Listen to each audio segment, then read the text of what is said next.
एक युवती सरकार से मौत की फरियाद कर रही थी। क्यों?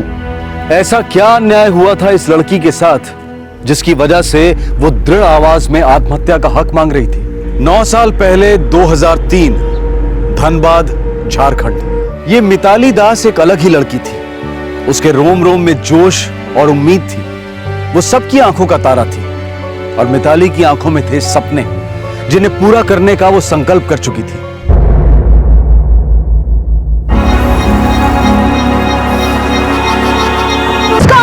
सावधान!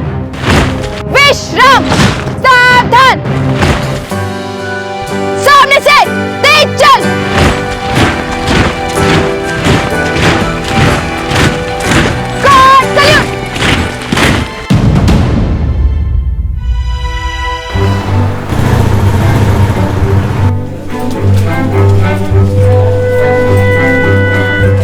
भाई तुम्हारे लिए गुड न्यूज है मिताली। Good news? कैसी गुड न्यूज सर? तुम्हारे फर्स्ट ईयर और सेकेंड ईयर के फर्स्ट सेमेस्टर के एकेडमिक परफॉर्मेंस और तुम्हारी ओवरऑल परफॉर्मेंस को देखकर कॉलेज बोर्ड ने यह फैसला किया है कि तुम्हें ऑनर्स कंप्लीट होने तक फुल स्कॉलरशिप दी जाए। Thank you sir, thank you so much. हम नोटिस कर रहे हैं कि तुम्हारी दिलचस्पी सोशियोलॉजी में ज्यादा है और एनसीसी में भी तुम काफी आगे हो। सो फ्यूचर प्लान क्या है तुम्हारा? आईएएस या आईपीएस? हमने उसके बारे में अभी तक कुछ सोचा नहीं है। बस इतना सोचा है कि आगे जाके सोशियोलॉजी में मास्टर्स करेंगे और फिर उसके बाद पीएचडी। मिताली, तुम्हें कभी भी कोई भी जरूरत पड़ी कॉलेज हमेशा तुम्हारे साथ है। हम पे भरोसा करने के लिए thank you again sir. Sir, हम आपको कभी लेट डाउन नहीं करेंगे।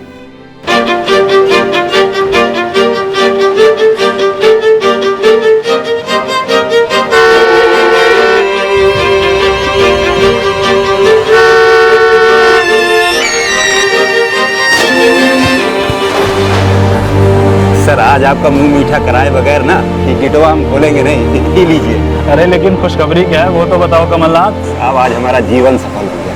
हमारी मिताली बिटिया है ना, कॉलेज उसको स्कॉलरशिप दिए। अरे वाह। इसलिए नहीं कि वो गरीब का बेटी, बल्कि इसलिए कि वो हर विषय में फर्स्ट क्लास आई है। अरे तो बहुत खुशी की बात है कमलनाथ, मिताली बिटिया बहुत आगे जाएगी। धन्यवाद साहब। हम तो कहते हैं कि ऐसी बिटिया हर घर को मिले।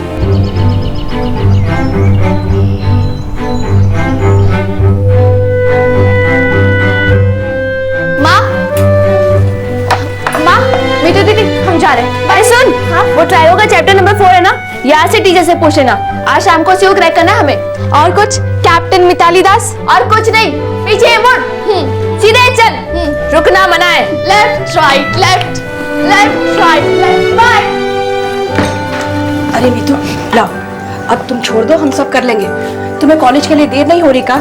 माँ, हमें कौन सा दुल्हन की तरह सजना है। बस 10 मिनट लगेंगे रेडी होने के लिए। अच्छा माँ, आज से ना हम 1 घंटा लेट आएंगे। वो का है? वो सिविल सर्विस की स्पेशल क्लास है ना, इसलिए। वो तो नजदीक नहीं है ना, तो अब तो काम क्यों नहीं करती? कॉलेज से पहले घर आ जाना, थोड़ा सुस्ता लेना। अरे माँ, टाइम नहीं हमारे पास। हमारी जिंदगी का एक एक सेकंड बहुत कीमती है। हम सब जानते हैं बिटिया, लेकिन बीच बीच में सांस भी लेनी चाहिए। और तेरे पैर में तो चक्के लग गए हैं। माँ, अभी गेयर लगना बाकी है। भैया, अरे भैया, हम तो पूछना ही भूल गए, इंटरव्यू कैसे रहा कल आपका? ठीक ही हुआ। बोले अगला हफ्ता से ज्वाइन करने का चांस हो सकता है। देखते हैं। इतना सारा तो इंटरव्यू दे के बैठे हैं। भैया, ये नेगेटिव थिंकिंग को ना अपने दिमाग से निकाल के फेंक दो। ये जॉब आपका जरूर मिलेगा। हम कह रहे हैं ना, just do it.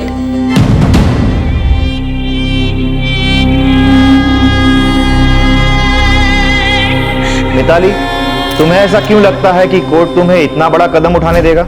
After all suicide एक जुर्म है मिताली जी, कानूनन जुर्म। जुर्म?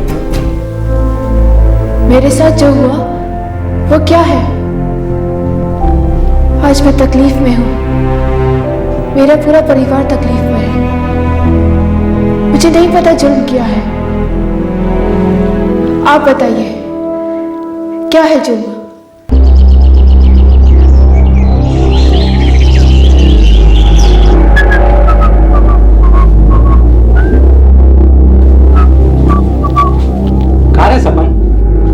नौकरी काहे छोड़ दिए रे? हमें जमा नहीं बाबा।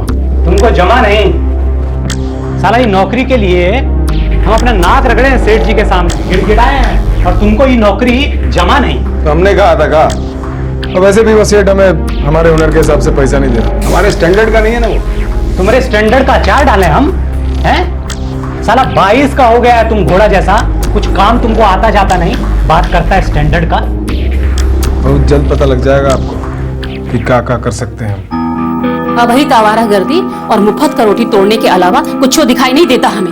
जब 3 साल से कुछ नहीं किया तो अब क्या कर लेगा? हम बुरा नहीं मान रहे हैं, क्योंकि हम जानते हैं कि तुम्हारे दिल में हमारे लिए बहुत प्रेम है। तभी हम दोनों तुम्हारे बारे में सोच के रात भर रोते रहते हैं। बेटा हमने जो करना था अपनी जिंदगी में वो कर लिया, अब तुम कुछ करो जिंदगी में टाइम रहते। समझाओ इसे। सुना अम्मा, बाबा ने क्या कहा? हर चीज टाइम टू टाइम होनी चाहिए। फिलहाल तो चाय का टाइम हो रहा है, एक चाय पिला दो।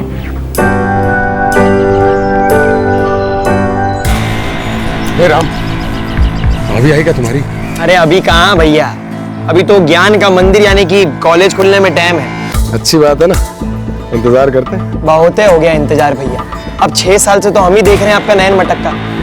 एक बात कहें भैया, आज अपने दिल की बात बोली डालिए। शर्ट अच्छा लग रहा है ना हमारा, हैं? कमाल करते हैं भैया आप। अरे हमारी होने वाली भाभी कोई पराई थोड़ी, वो तो अपनी है। अरे दावे के साथ कह सकते हैं बचपन से आप ही को स्वामी माने बैठी होंगी, बस इंतजार कर रही होंगी कि कब आप पहली बात कहें। वो देखिए साथ भाभी जी। एक बात कहें भैया, आज अपने प्यार की गोली चला ही दीजिए। थाए थाए थाए थाए थाए थाए। मिताली, हाय। कैसे हो सपन? ठीक नहीं है, 104 बुखार है हमें। तुम्हारे प्यार का। क्या बकवास कर रहे हो? सच कह रहे हैं। देखो सपन, हमें ऐसी भद्दी बातें बिल्कुल भी पसंद नहीं है। नीतू, प्यार कब से भद्दा हो गया? अरे पिछले 6 साल से मर रहे हैं तुम पर। तुम्हें इतना लाइक करते, इतना पसंद करते, तुम सोच भी नहीं सकती। नीतू, हमसे शादी करो। पागल हो गए हो क्या? आज के बाद तुम हमसे बात तक मत करना, और आइंदा हमारा रास्ता रोकने की कोशिश की ना तो अच्छा नहीं होगा। ये तो प्यार में बड़ा ही गड़बड़ ट्विस्ट आ गया, रिजेक्ट भी कर दिया और इंसल्ट भी, 2 घाव दे दिए आपको। मोहल्ले के एक बेकार, आलसी और नालायक युवक स्वपन ने मिताली के सामने प्रेम और शादी का प्रस्ताव रखा, लेकिन मिताली के दिल में उस लड़के के लिए रत्ती भर की भी फीलिंग्स नहीं थी। बात को घुमाए फिराए बिना मिताली ने उसे ना कह दिया, लेकिन ये रिजेक्शन स्वपन के मेल ईगो पर तेजाब का काम कर गया। तुम लोगों को सीधी भाषा समझ में नहीं आती का? हाँ?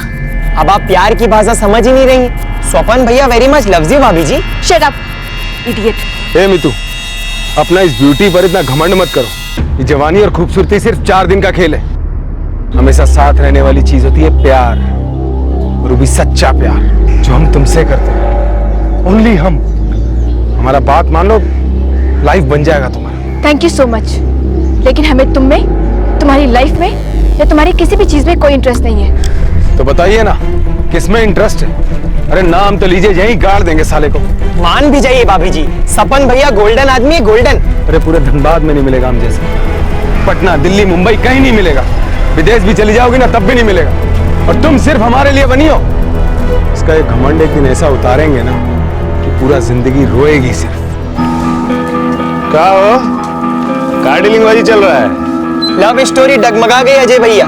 अब सपन भैया ने असली लव का इजहार किया तो मिताली भाभी ओवर स्मार्ट बन रही है। अरे वो कॉलेज की एकदम टॉप की स्टूडेंट है, हमको पता चला है कि हर चीज में एकदम ब्राइट है। तुम दोनों ज्यादा फैंटम ना बनो। मैडम एनसीसी में भी हैं, 1-1 किलो का जूता होता है उनका, घुमा के देंगी, यहीं पे लेफ्ट राइट हो जाएगा दोनों का। क्या करें, चूड़ी पहन के बैठ जाएं यहाँ? लेकिन भैया एक बात सहन नहीं होती, जब अंग्रेजी में गाली देती है ना गुस्सा आ जाता है माँ कसम। क्या बात कर रहे हो? अरे हमको तो बड़ा अच्छा लगता है जब लड़की लोग अंग्रेजी में गाली देती है। माँ कसम एकदम दिल गनगना जाता है। ये तो अब इसका गनगनाएगा, ऐसा झटका देंगे कि पूरी दुनिया हिल जाएगी इस साले की। थ्योरम समझ में आ गई? टफ है लेकिन मजा आ रहा है।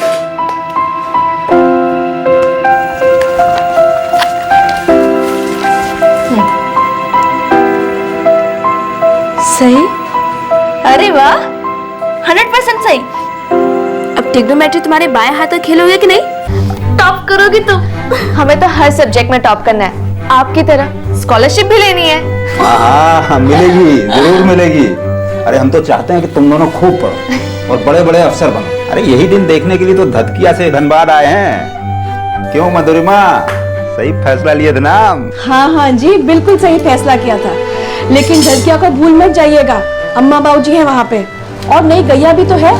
एक तो काम क्यों नहीं करते? जरा अम्मा बाबूजी से जाके मिलाइए, उन गैया की भी खबर ले लीजिए, ढंग से दूध देती है या नहीं। इसी इतवार को जाते हैं। बाबा हम भी चलेंगे आपके साथ। हम भी चलेंगे, दादा दादी से मिले हुए अरसा हो गया।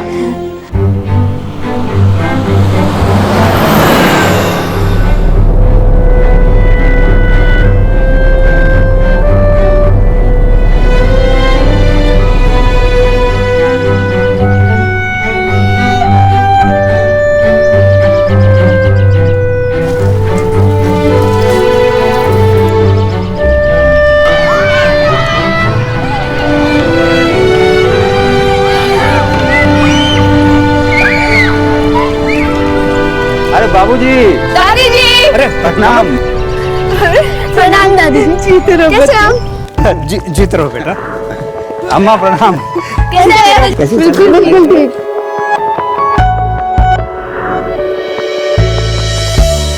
कमल, ये 2 मजदूर हमने खेत में लगा दिए हैं, और ये गाय जो तुमने खरीद के दी है ना, समझो शंकर भगवान की देन है। बाबूजी, ऊपर वाले की बड़ी कृपा है हम पर।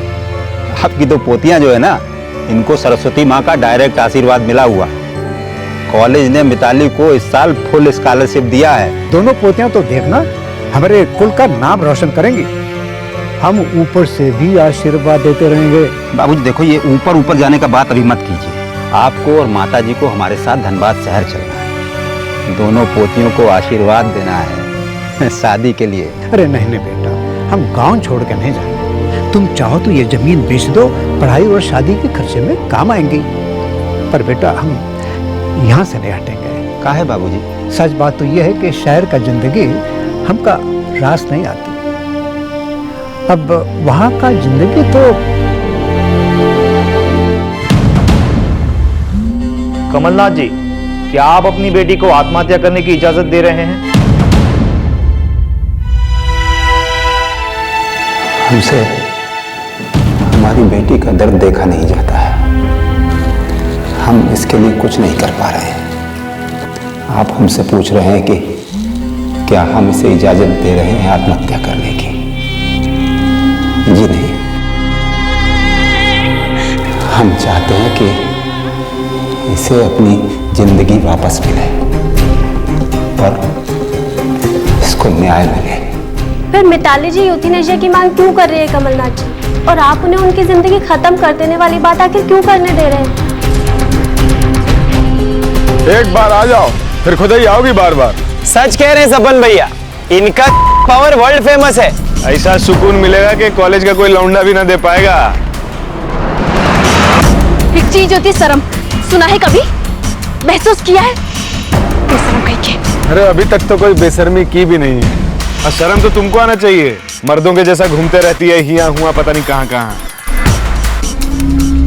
सपन, ये दाल ऐसे ना गलेगी। लेकिन जब गलेगी, लाल मिर्च का ऐसा तड़का लगाएंगे। काहे सपन भैया? तड़का।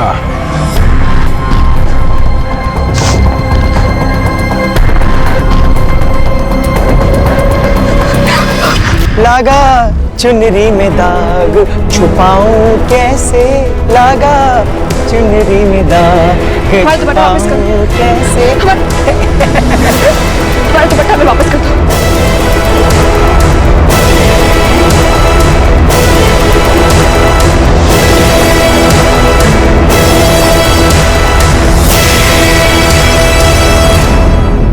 ईव टीजिंग और हैरेसमेंट के दृश्य फिल्माने में हमें उतना ही कष्ट होता है जितना कि आपको देखने में होता है। लेकिन वो हम इसलिए दिखाते हैं क्योंकि असलियत में जो होता है वो इससे कई गुना भद्दा और भयानक होता है। ये एक धब्बा है प्रशासन पर, कानून पर और उन तमाम संस्थाओं पर जो औरतों की जिंदगी बेहतर और सुरक्षित बनाने के लिए बनाई गई है। क्या ये सारे सरकारी अंग एक साथ मिलकर औरतों का इस तरह का हैरेसमेंट रोक नहीं सकते हैं? हाल ही में रांची और कश्मीर वैली में फतवे जारी किए गए कि औरतें जीन्स नहीं पहनेंगी, औरतें मोबाइल फोन का इस्तेमाल नहीं करेंगी। जरा सोचिए, और प्रशासन हर बार की तरह इसे छुटपुट असामाजिक तत्वों का काम बताकर अनदेखा कर देता है। और फिर जब कोई सीरियस वारदात होती है तब डिबेट्स पर डिबेट शुरू हो जाती है, टॉक शोज में डिस्कशंस होते हैं, और फिर कुछ दिनों के बाद एक और फतवा निकलता है। हम ये जानना चाहते हैं कि वो कानून किस काम का जो जुर्म की दस्तक सुनता ही नहीं। ये कहना बहुत आसान होगा कि मिताली पुलिस के पास क्यों नहीं गई, लेकिन हम पूछते हैं कि पुलिस और प्रशासन मिताली के लिए एक सुरक्षित माहौल क्यों नहीं बना पाए? ऐसी बदतमीजी करने की हिम्मत कैसे होती है इन लड़कों की?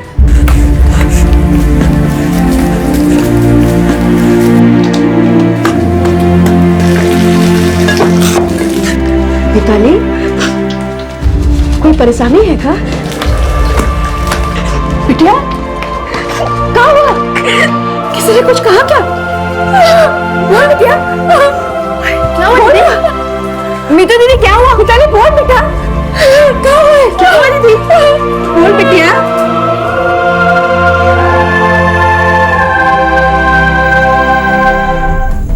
आशीष, आओ मेरे साथ।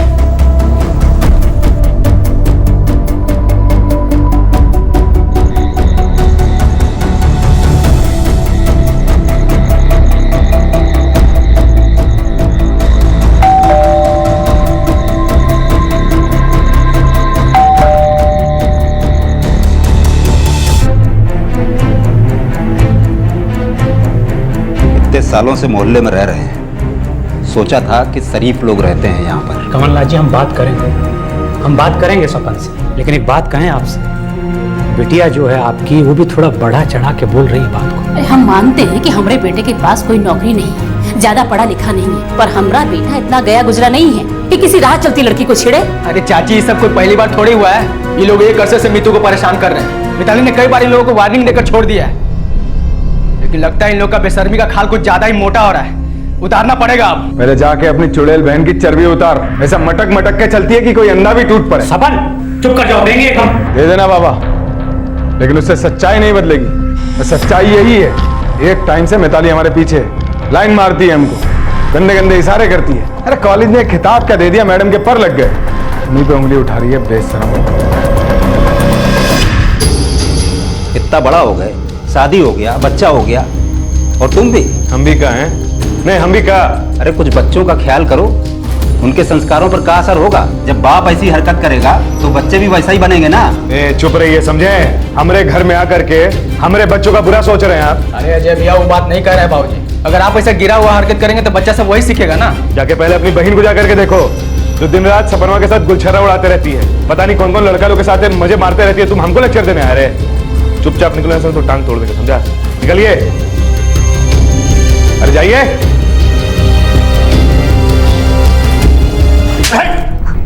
पापा, हमने ऐसा कुछ नहीं किया, ये लोग झूठ बोल रहे हैं। देख राम, अभी छोटा है तू, संभल जा, समझा?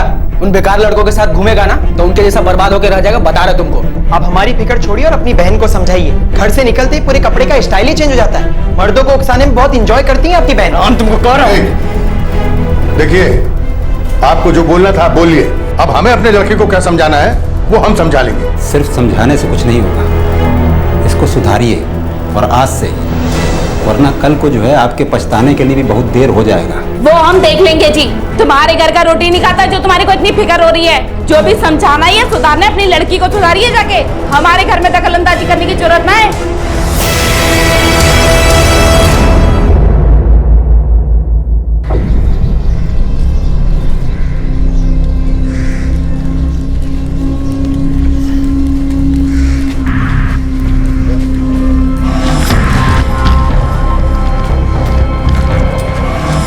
क्या हीरोइन, इतना तड़प है हमसे मिलने को, बुलावे के लिए अपने बाप भाई को भेज दिए। तुम लोग आदमी हो या जानवर? कितनी बार कहा हमें परेशान मत क्या करो, समझ में नहीं आता है क्या? तुम्हें क्या लगता है तुम हमें तंग करते रहोगे और हम चुपचाप सहन करते रहेंगे?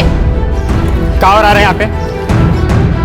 भाई साहब, रोज कॉलेज जाते हुए हमें परेशान करते हैं लोग, गंदी गंदी बातें करते हैं। अरे परेशान हो गए हम लोग इनसे, समझा समझा के थक गए। लेकिन इन लोगों को समझ में नहीं आता है। अरे भैया ये झूठ बोल रही है। अरे अरे ऐसा कुछ नहीं है, फालतू में हम लोगों को फंसाना चाहती है। अब देखिए ना, खुद चालू है, हम घास नहीं डालते तो इस तरह से बदला ले रही हैं। अरे पैसे मांगती है हमसे मजे करने के। बेशर्म इंसान। भाई साहब, हम कॉलेज स्टूडेंट हैं, हम कोई पागल नहीं है जो सड़क पे इस तरह से तमाशा करेंगे। ये लोग बेशर्म लोग हैं यहाँ के। क्या समझता तुम लोग अपने आप को? हाँ, ये जो यहाँ इतना पब्लिक है, सब मूर्ख है, और तुम लोग का बात मान लेगा? है ये जो इतना देर से रो रही है, चिल्ला रही है, इसका बात नहीं समझेंगे हम लोग? हैं? अरे भैया हम लोग भी अच्छे घर के लोग हैं। ये तो अच्छे घर के लोग हो तुम लोग। तुम्हारे घर वाले चुप रह के तुम्हारी हरकतों में पर्दा डालते हैं, उनके हिसाब से तुम लोग कुछ गलत कर ही नहीं सकते हो। भाई साहब, हम अपनी पढ़ाई पे ध्यान लगाना चाहते हैं, हमारे इम्तिहान हमारे सर पर है, लेकिन ये लोग रोज कुछ ना कुछ हरकतें करते हैं। 2 दिन पहले हमारा दुपट्टा हमसे छीन लिया, और आज आके हमें पीछे से छुआ। अरे कोई गुंडा राज चल रहा है क्या? कोई भी लड़का कुछ भी कर सकता लड़की के साथ। ए मजनू लोग, आज के बाद तुम लोग अगर इस लड़की को आंख उठा के भी देखा तो वहीं से घसीटते हुए थाना लेके जाएंगे। तुम कॉलेज जाओ, टेंशन मत लो, ये सबको हम संभाल लेंगे। ए बाबू लोग, चलो निकलो, अपना अपना काम करो। चलो चल चल। पब्लिक में मिताली द्वारा उन पर चिल्लाना इन तीनों कायरों ने एक्सपेक्ट नहीं किया था। उन्होंने पहले मिताली को उनकी अश्लील बातों का विरोध करते तो देखा था, लेकिन उसका गुस्सा उन्हें पहली बार देखने को मिला। आने वाले 4 दिनों तक ये मिताली से दूर रहे, कहीं नजर नहीं आए। मिताली रोज की तरह कॉलेज जाती रही। ऐसा लग रहा था कि इन तीनों ने सबक सीख लिया था। मेरे सारे सपने, सारी आशाएं सब जलकर राख हो गया। मैं आखिरी बार खुश 9 साल पहले हुई थी, जब मैं 17 साल की कॉलेज स्टूडेंट थी। तब से लेकर आज तक सिर्फ दुख होता है। एक सांस लेने में तकलीफ होती है। अगर मैं अपना दर्द कम करना चाहती हूँ, अपनी सांसों को रोकना चाहती हूँ, तो कानून को क्या हक बनता है कि वो मुझे रोके?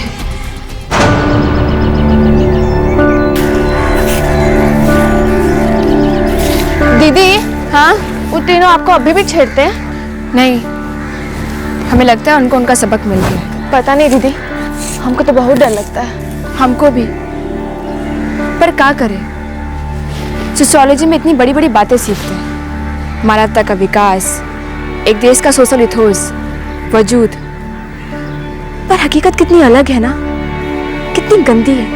प्रोग्रेस ना सिर्फ टेक्नोलॉजी में हुई है, लेकिन हमारा देश, हमारे विचार आज ही पिछड़े हुए हैं। इंसान एकदम जानवर है और कुछ नहीं सुधरने वाला। सदियों से ये देश ना राम भरोसे चल रहा है, तो किसी को तो कोशिश करना होगा। हम भी कुछ जाने, हम भी कुछ सोचें, तभी इस देश का कुछ होगा।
बाईस अप्रैल 2003 की रात मिताली को छेड़ने वाले तीनों कायर दास परिवार के घर की छत पर पहुंचे। वो जानते थे कि गर्मियों में सारा परिवार छत पर सोता है। यहां पहुंचकर उन्होंने सोई हुई मिताली के चेहरे पर तेजाब फेंक दिया। इस एसिड अटैक ने मिताली के चेहरे को छल्ली कर दिया। इस अटैक में मिताली की बहन सोनाक्षी के हाथों पर और पिता कमलनाथ के पैरों पर कुछ चोटें आईं, लेकिन मिताली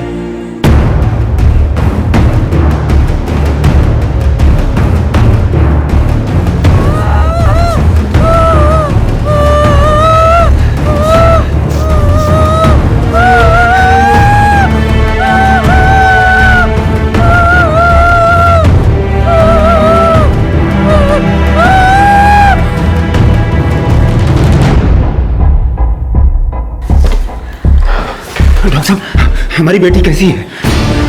फिलहाल हमने उसे पेन किलर्स की ड्रिप दे दी है। वो ठीक तो हो जाएगी ना?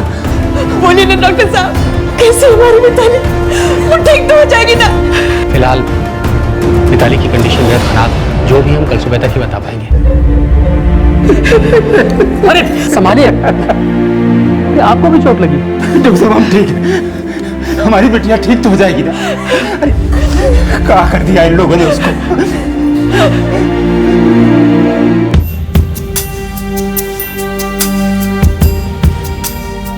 कब हुआ ये सब? 2 घंटा पहले साहब। मतलब लगभग रात के 1:30 बजे? जी सर। आपने देखा हम तुम्हें को? सर वो मिताली की चीखें सुनते ही हम उठ गए। उसके बाद जो मिताली का जो हालत था ना, वो देखते देखते और कुछ देखे नहीं सर। मिताली बिटिया का चेहरा नहीं रहा था, पिघलता हुआ मांस था। हम लोग बहुत घबरा गए थे, कुछ देख नहीं पाए, लेकिन हमारी छोटी बेटी सोनाक्षी, उसके हाथ पर भी एसिड गिरा। उसने उन्हें भागते हुए देखा था।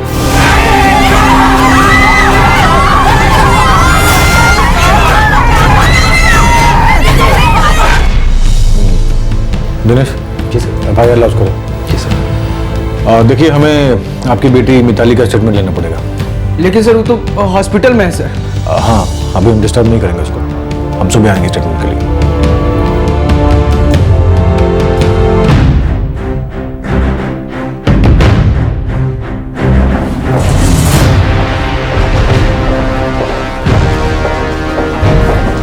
सॉरी इंस्पेक्टर, मिताली इस समय स्टेटमेंट देने की हालत में बिल्कुल भी नहीं है। डॉक्टर साहब, वो विक्टिम है और हमारे लिए जानना बेहद जरूरी है कि उसके साथ क्या हुआ, कब हुआ और कैसे हुआ। इंस्पेक्टर, उसके फेस पर हाई ग्रेड एसिड फेंका गया है। 72% बन चुका उसका फेस।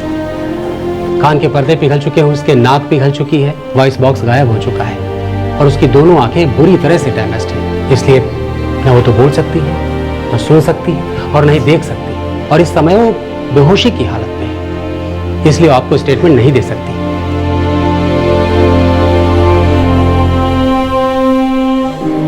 आपकी छोटी बेटी सोनाक्षी, उसने देखा था उन तीनों को, हम उसका बयान लेंगे।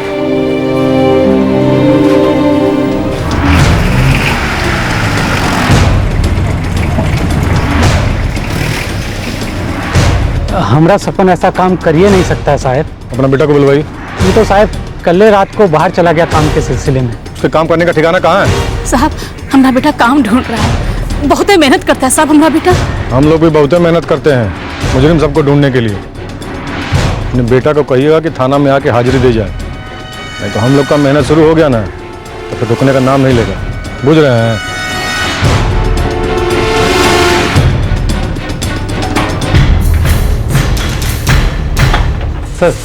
सर पड़ोसी बता रहे हैं अजय का पूरा परिवार निकल गया है घर लॉक करके।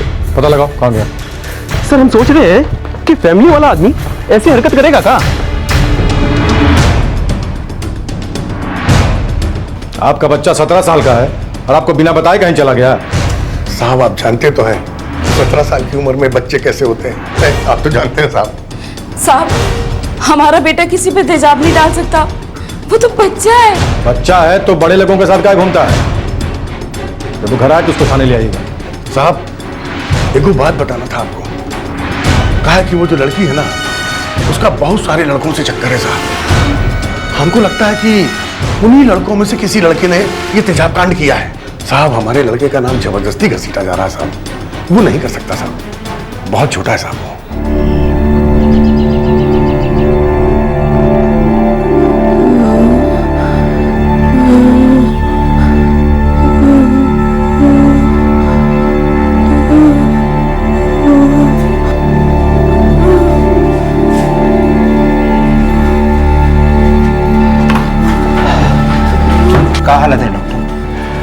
देखिए, एक बात आपको हम साफ साफ बता देना चाहते हैं। क्या हो गया? मिताली की हालत दिन ब दिन खराब होती जा रही है। हमारे बर्न्स वार्ड में इतनी सुविधाएं नहीं है कि हम उसकी अच्छी तरह से देखभाल कर सके। तो फिर क्या करें? मतलब आप क्या सुझाव देते हैं? उसे किसी अच्छे और बड़े हॉस्पिटल में शिफ्ट करो। कहाँ लेकिन? आप बोकारो हॉस्पिटल क्यों नहीं ट्राई करते? क्योंकि उनका बर्न्स वार्ड काफी अच्छा है। वहाँ आपको स्पेशल ट्रीटमेंट मिलेगा, स्पेशलाइज्ड फैसिलिटीज मिलेंगी। देखिए, जितनी जल्दी हो सके मिताली को आप बोकारो हॉस्पिटल शिफ्ट करें।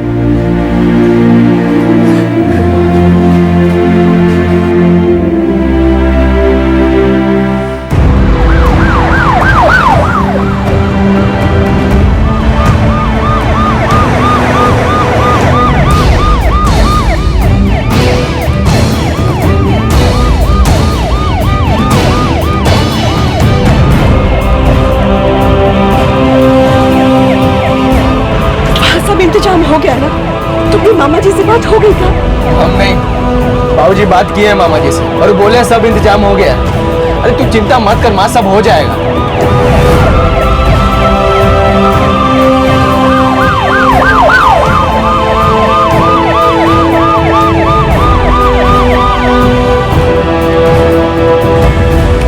आप किस डिपार्टमेंट से? मैकेनिकल डिपार्टमेंट से। मिताली, मेरा मतलब पेशेंट जो है ना मेरी भांजी है, हमारी बहन की बेटी। Ward number 6।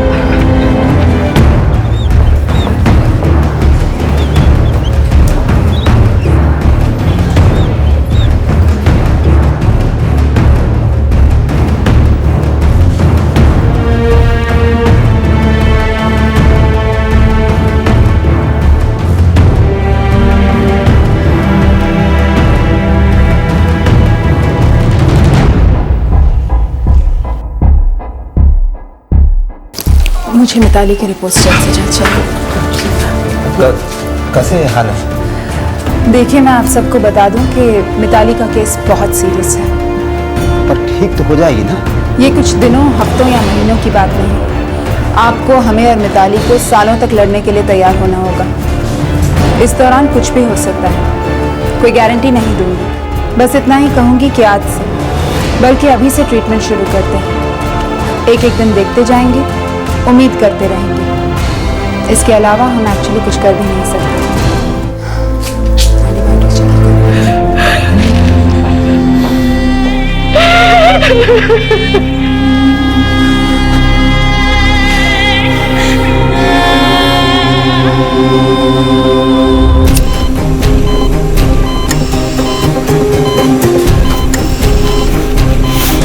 हमसे जो बन पड़ेगा हम वो सब करेंगे, डॉक्टर ने कहा। आई नो डॉक्टर, लेकिन हमें फैमिली को इन्फॉर्म करना ही होगा कि अगर उसके बाद भी कोई इम्प्रूवमेंट नहीं हुई तो किसी बड़े हॉस्पिटल में शिफ्ट करना ही पड़ेगा। You are right doctor. Doctor जी, कुछ सुधार हुआ का? कोई खास सुधार नहीं है। तेजाब अपना काम पूरी तरह से कर गया है। बड़ी मुश्किल से हम उसे कुछ खिला पिला रहे हैं। बड़ी मुश्किल से वो एक एक सांस ले रही है। हम उसका दर्द कम करने की पूरी कोशिश कर रहे हैं, लेकिन उसका दर्द कोई साधारण दर्द नहीं है। नर्स जी कहिए। हम अपना बेटी को देख सकते हैं? अभी अभी उनकी ड्रेसिंग की है। बस एक बार देखना है मिताली बिटिया को। ठीक है, आइए।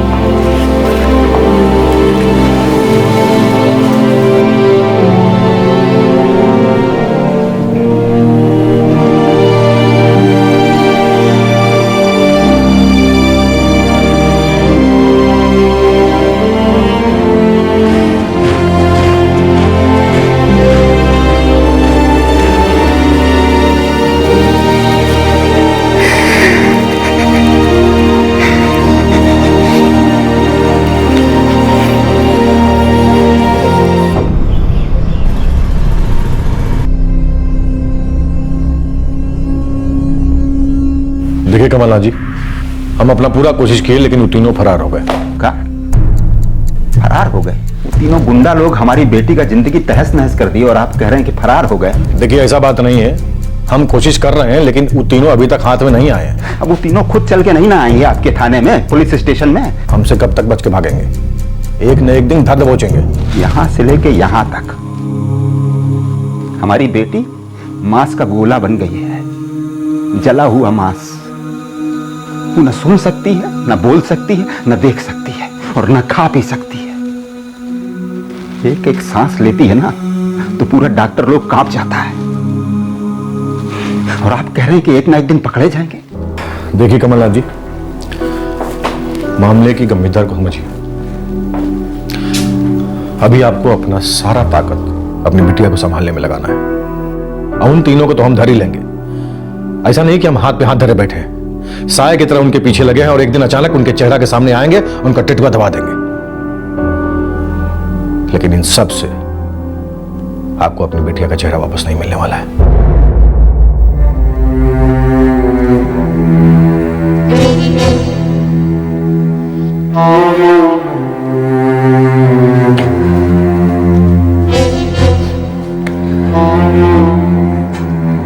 इसमें सोनाक्षी के भी है।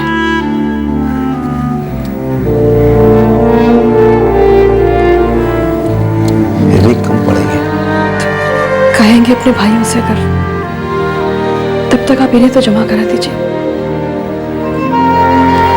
बाबा, हमको भी दीदी को देखने जाना है, हम भी साथ चले हॉस्पिटल। बेटा अभी हम और आशीष संभाल रहे हैं अस्पताल में। दीदी जल्दी से अच्छी होकर घर आ जाएगी, तब देख लेना। पापा, आपसे एक बात कहनी थी। क्या बेटा, बोलो। वो लोग हमको धमकियां देते हैं। कौन लोग? सपन और राम के परिवार वाले। सुने लड़की, अपने बाप से कह के मेरे लड़के के खिलाफ जो कंप्लेंट है उसको वापस करवा दे। मेरे लड़के ने कुछ नहीं किया है।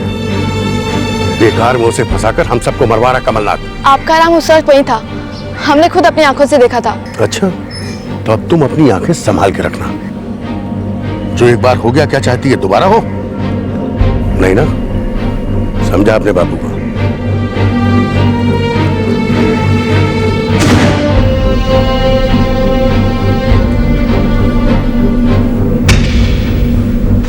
आप चाहते कहाँ हैं? हाँ? कहाँ चाहते हैं आप? हम अपना पूरा पुलिस फोर्स आपके मोहल्ला में लगा दें आपके प्रोटेक्शन के लिए। देखिए, हमारा एक बेटी के ऊपर तेजाब फेंका गया था, दूसरी बेटी को धमकी दे रहे हैं। बताइए क्या करें, किससे जाएं मदद मांगने के लिए? अपना काम हम कर रहे हैं और उन तीनों को बहुत जल्दी पकड़ लेंगे। और हम बार बार कहते आए और फिर कह रहे हैं, आपकी छोटी बेटी को कुछ नहीं होगा। उन तीनों ने जो कुछ भी किया वो गुस्से जुनून में इसलिए किया क्योंकि उन्हें आपकी बड़ी बेटी से दिक्कत थी। हमें नहीं लगता कि उन्हें आपकी छोटी बेटी से कोई बैर है।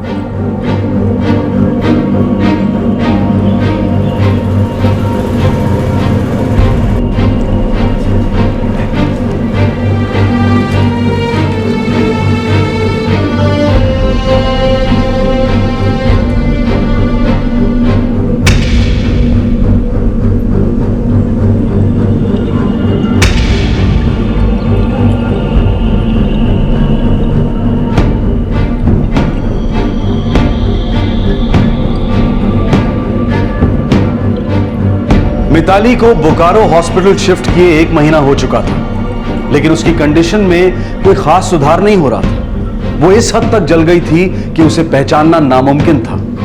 लेकिन मिताली के पिता कमलनाथ ने उम्मीद नहीं छोड़ी थी। उनकी बच्ची दर्द से करा रही थी, लेकिन कमलनाथ अपनी बच्ची के पास बैठकर उस दिन का इंतजार कर रहे थे जब वो ठीक वैसी बन जाएगी जैसी वो 1 महीना पहले थी। और दूसरी ओर वो तीनों अपराधी अब भी फरार थे और पुलिस को उन्हें पकड़ने की कोई जल्दी नहीं थी। आईपीसी 326 के तहत यह केस दर्ज हुआ था। यह धारा तब लागू होती है जब अपराधी वॉलंटरली अपनी मर्जी से पीड़ित पर कोई कोरोसिव सब्सटेंस फेंककर उसे नुकसान पहुंचाना चाहता है। इन तीनों अपराधियों ने वॉलंटरली एक 17 साल की लड़की की जिंदगी मौत से बदतर बना दी थी। कानून व्यवस्था वॉलंटरली चुपचाप बैठी हुई थी, मानो जैसे कुछ हुआ ही नहीं है। लेकिन मिताली के पिता कमलनाथ का आक्रोश वॉलंटरी नहीं था, वो एक ज्वालामुखी से उमड़ने वाले लावे की तरह था। वो अपराधियों को सजा दिलवाना चाहता था, लेकिन पुलिस की सुस्त कार्रवाई की वजह से उन्होंने सरकार के दरवाजे पर दस्तक दी।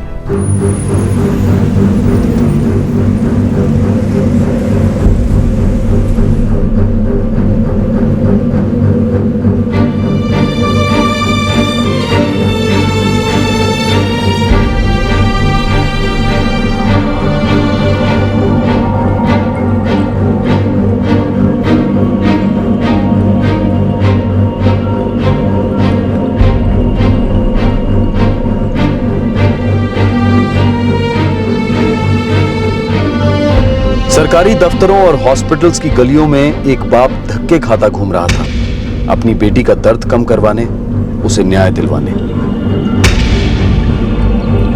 वो ना सुन सकती थी, ना देख सकती थी, ना बोल सकती थी।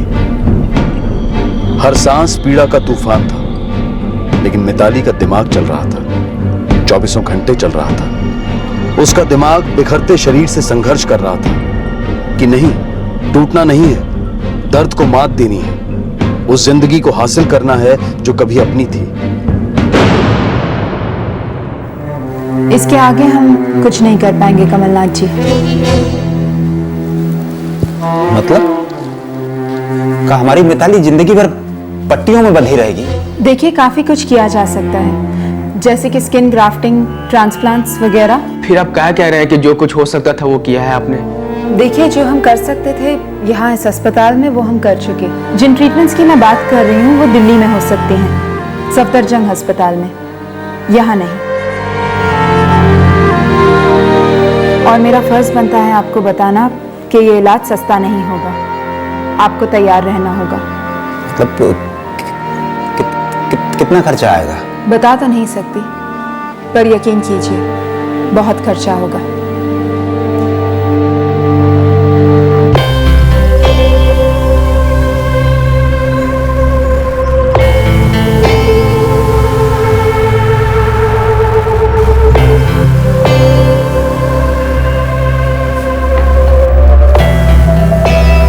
कब तक चोरों की तरह भागते रहते?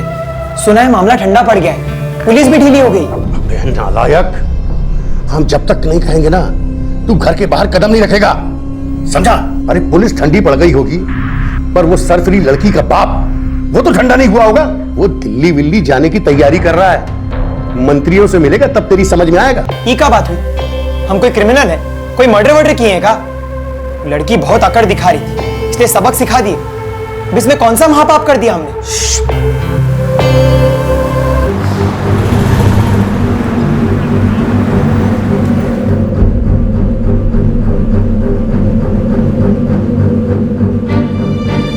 सब 2 महीना हो गया, लेकिन अपराधी अभी तक पकड़ा नहीं गया है। हमारी बेटी दर्द से करा रही है। उसे हम धनबाद से बोकारो लाए हैं इलाज के लिए, और अब दिल्ली ले जा रहे हैं।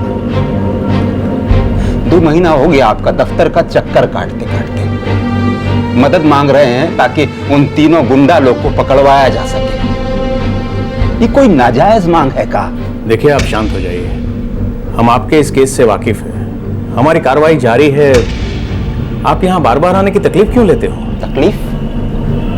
तकलीफ लेनी पड़ रही है साहब, क्योंकि यहाँ जितने लोग बैठे हैं ना, वो अपना काम करने का तकलीफ नहीं कर रहे हैं। भाषणबाजी नहीं समझे? आपको क्या लगता है ये दफ्तर हमने सिर्फ आप ही के लिए खोल के रखा है? सरकार चलती है यहां से, आपके जैसे लाखों लोगों की तकलीफें सुननी पड़ती है हमें। आपको सिर्फ आप ही की तकलीफ दिखाई देती है। बहुत बहुत धन्यवाद।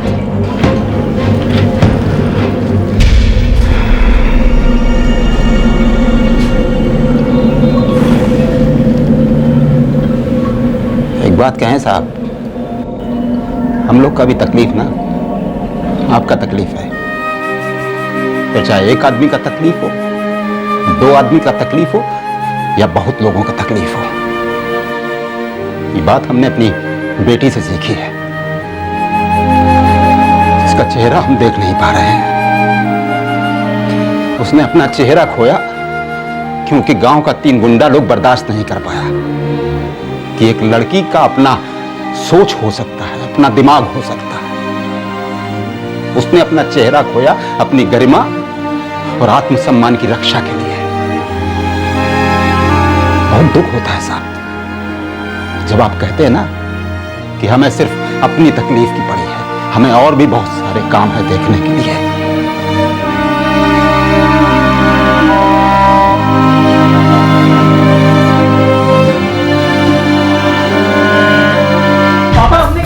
अरे बेटा सुन, हम बचा लेंगे। अरे सुनिए मेरी बात सुनिए, साहब ये कुछ नहीं किया साहब, सुनिए सुनिए तो मेरी बात, आपको गलतफहमी हुआ है साहब। सुनिए साहब, छोटा बच्चा, आपको गलतफहमी हुआ होगा साहब। साहब सुनिए मेरी, आ रहे आ रहा हूं। चल तो रहे हैं।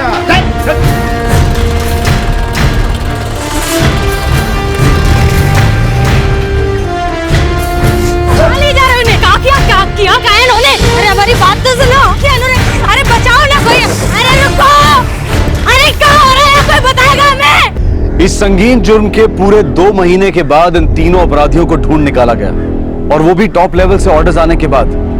फिर शुरू हुई चार्जशीट की प्रोसेसिंग, और दूसरी तरफ मिताली को दिल्ली शिफ्ट किया गया बेहतर इलाज के लिए।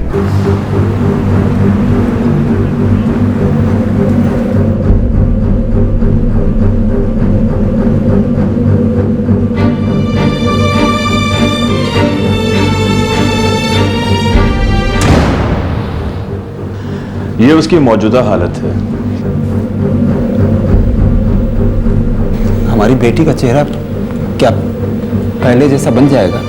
देखिए, उसके शरीर के दूसरे हिस्सों से स्किन निकालकर इसके चेहरे पे ग्राफ्ट करेंगे, सिलाकर उसी स्किन से नाक और कान बनेगा। मिताली सब लोगों की तरह जी पाएगी ना? शायद पूरी तरह नहीं। देखिए, असली फाइटर तो आपकी बेटी है, जिसने अकेले सब कुछ झेला है। उसकी बाकी की लड़ाई हम लड़ेंगे। धन्यवाद साहब, लेकिन इसमें खर्च कितना आएगा?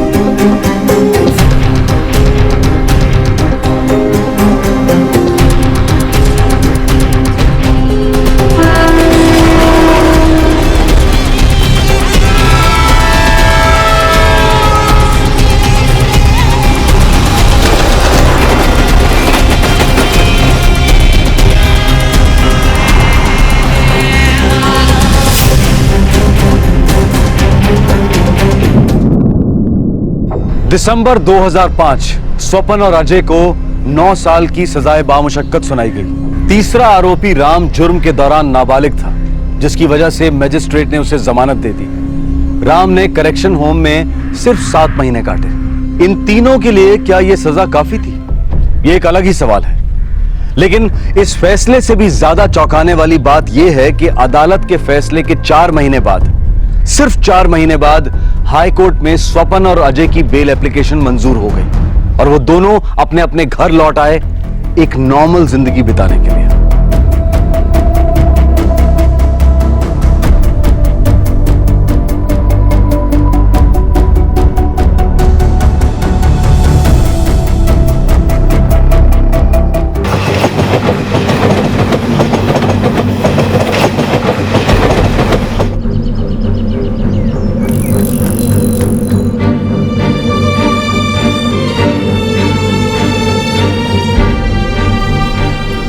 कुल मिला के 4 एकड़ है भाई साहब, और 1 आध एकड़ पीछे वाले हिस्से में और है।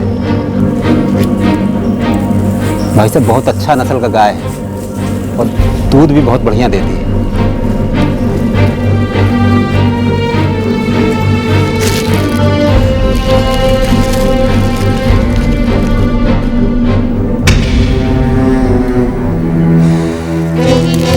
बाबूजी, सब मजबूरी में हुआ, हो सके तो माफ कर दीजिएगा हमको। अब एक शब्द नहीं निकालना मुझसे। तुम जो कर रहे हो बेटा, ठीक कर रहे हो। ये जमीन, ये पैसा किस काम का? अगर हमारे बच्चों के काम ना आए, हम कहते हैं जरूरत पड़े तो ये घर भी बेच देंगे। मिताली के लिए हम सब कुछ करेंगे।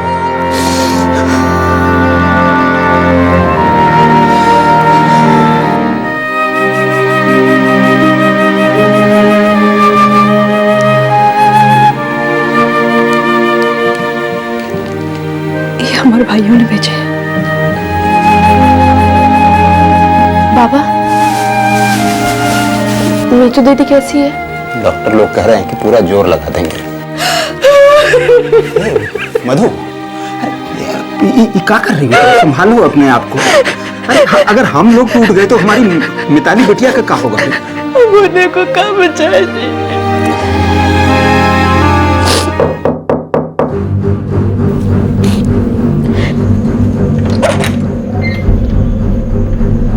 नमस्ते चाचा जी। कैसे बेटी? ठीक है। नमस्ते नमस्ते महेंद्र जी, कैसे आना हुआ? बिटिया कैसे? बिटिया तो दिल्ली में है, आशीष देख रहा है उसको। बस आज शाम को हम भी निकलने वाले हैं। देखो, बुरा मत मानना कमलनाथ, हमें तुमसे एक बात कहनी है। पिछले 9 साल से तुम हमारे किराएदार हो। वैसे हमें अब तुमसे कोई शिकायत नहीं, लेकिन ये जो कुछ भी हुआ है बड़ा बवाल समझ गया है। बात क्या हो गया? बात यह है कि तुम लोग तो कभी ना कभी घर छोड़ के चले ही जाओगे। हमें तो इसी मोहल्ले में रहना है, और वो तीनों बदमाश भी इसी इलाके में रहते हैं। वो और उनके घर वाले कभी भी न बच सकते हैं। फालतू के झगड़े में हमें नहीं पड़ना है। और उन तीनों को बेल भी मिल चुकी है, सरेआम घूमते हैं। ये तो तुम जानते ही हो ना। हमें शांति से रहने दो। तुमसे एक विनती है, तुम जो है अपना घर कहीं और ढूंढ लो।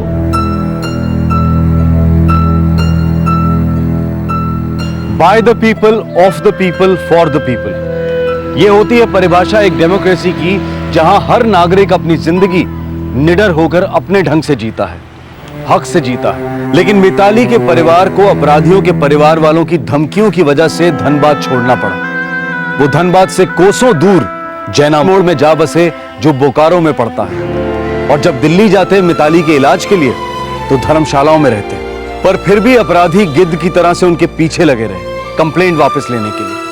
और ये टॉर्चर पूरे 2 साल तक चला, 2006 से 2008 तक। लेकिन मिताली का संघर्ष जारी रहा। वो अपने पैरों पर खड़ी हो पाई, 2 शब्द बोल पाई।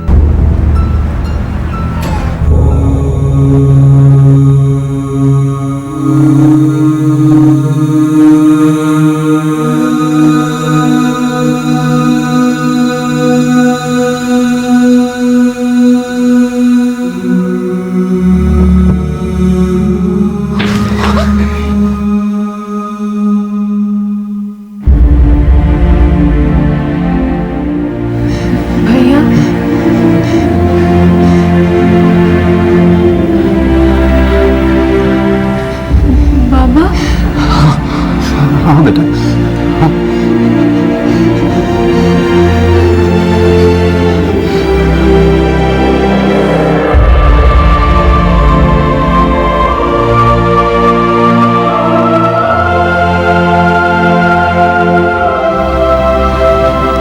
बाबा, हाँ बेटा, मैं कैसे दिख रही हूँ?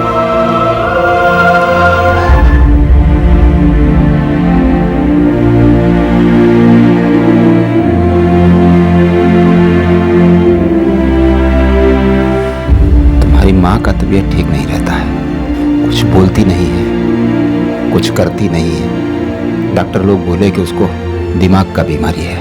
कभी कभी रोती बहुत है बस।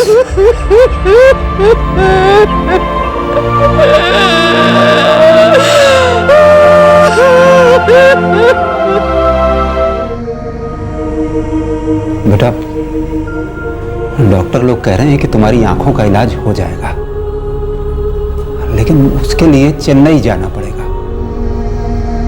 उसका खर्च 3-4 लाख रुपए बता रहे हैं। बेटा सच कह रहे हैं, अब हमारी जेब में 300-400 रुपए भी नहीं बचे। रहने दीजिए बाबा, रहने दीजिए। आपने मेरे लिए जो कुछ भी किया है काफी है। अब ये लड़ाई मैं खुद लड़ूंगी अपने तरीके से।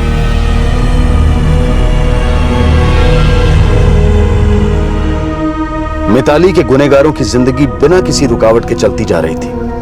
स्वपन की शादी हो गई थी, 2 बच्चे हुए। राम दिन भर तफरी करता और अजय अपने पारिवारिक सुख में मस्त था। लेकिन मिताली, वो अपने संघर्ष के एक ऐसे मकाम पर पहुंच गई थी जहां उसे न्याय मिलने की कोई उम्मीद नहीं थी। वो पूछ नहीं सकती है कि उसके गुनहगार खुलेआम क्यों घूम रहे हैं। वो पूछ नहीं सकती है कि इतने संगीन जुर्म के बाद भी उन्हें बेल कैसे मिल गई। वो पूछ नहीं सकती है कि क्या ये तीनों फिर से किसी लड़की को तेजाब का निशाना नहीं बना सकते। मिताली कोर्ट से सवाल नहीं कर सकती है, मिताली सरकार से सवाल नहीं कर सकती है, लेकिन सारी दुनिया, सरकार, कोर्ट, मीडिया मिताली से सवाल कर सकते हैं कि वो अपनी मौत की मांग कैसे कर सकती है, यूथनेसिया को अपना हक कैसे कह सकती है।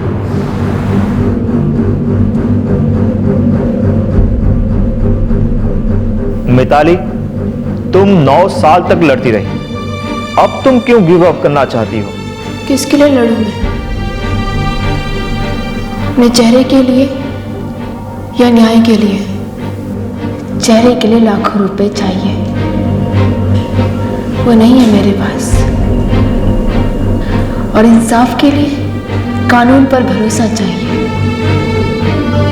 मेरे पास वो भी नहीं है।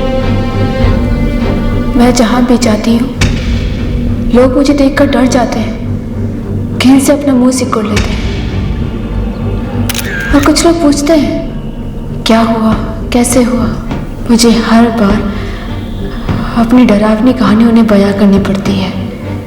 मुझे उनसे कोई शिकायत नहीं है, वो सब लोग अपनी अपनी जिंदगियों में उलझे हुए हैं। मैं भी उनकी तरह एक आम आदमी की तरह अपनी जिंदगी जीना चाहती हूँ, अपनी जिंदगी में उलझना चाहती हूँ, पर आम तो मैं रही नहीं अब, और खास तो मैं कभी थी ही नहीं। मेरे लोग, मेरा देश, मैं हमेशा से अपने देश को चाहती थी, बड़े होकर कुछ बनना चाहती थी अपने देश के लिए, पर शायद ये देश मुझे नहीं चाहता। मैंने सोशियोलॉजी में पढ़ा था, democracy is of the people, for the people and bye the people, पर शायद अब मेरी गिनती पीपल में होती ही नहीं है। मिताली की दलीलों ने सैकड़ों हिंदुस्तानियों के जमीर की तार छेड़ दी। झारखंड के एक प्लास्टिक सर्जन ने यह ऑपरेशन निशुल्क करने का ऑफर दिया है, लेकिन बाकी की कॉस्ट बहुत भारी है, लगभग 20 लाख रुपयों की जरूरत है। समाज के हर तबके से, चाहे वो आम आदमी हो या वीआईपीस, दोनों आर्थिक मदद के लिए सामने आए हैं। लेकिन मिताली के गुनहगार वो अब भी बेल पर आजाद घूम रहे हैं। क्या हम पूछ सकते हैं कि ऐसा क्यों है? ऐसा क्यों है कि हमारा सिस्टम इतना संगीन जुर्म करने वालों के प्रति इतनी नरमी अख्तियार करता है? क्या हम पूछ सकते हैं कि कौन गारंटी दे सकता है कि ये लोग दोबारा से ऐसी हैवानियत नहीं करेंगे? क्या हम ये पूछ सकते हैं कि आईपीसी में एसिड अटैक्स के लिए एक अलग नॉन बेलेबल सेक्शन क्यों नहीं बन सकता, जबकि लॉ कमीशन इसकी रिकमेंडेशन दे चुकी है?